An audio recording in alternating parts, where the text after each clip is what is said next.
So, Nyandarua County Commissioner Amos Mariba has given a 12-week ultimatum to a contractor to have refrigerators installed at the Ol Kalou potato cold storage facility that was commissioned by President Uhuru Kenyatta back in 2019. According to Mariba, the completion of the 100 million shilling cold storage was long overdue. He said that they were earlier prompted to change the initial contractor after he availed refrigerators that were not up to standard.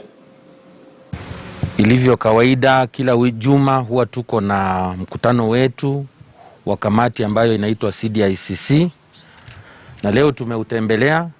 mradi huu ambao unaitwa Ol Kalou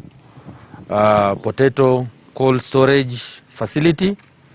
Mradi huu utawawezesha wakulima wa Nyandarua ili kuweza kuweka viazi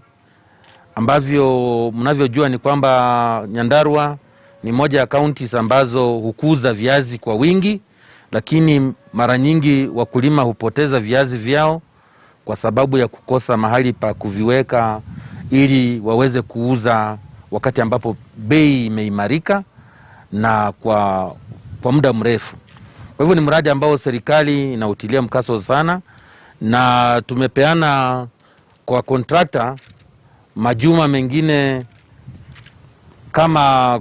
12, majuma 12, yani kwa ufupi kama miezi mitatu hivi mradi huu utakuwa umekamilika kabisa.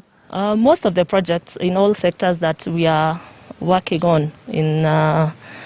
Nyandarua County, we expect that majority of the projects will be at a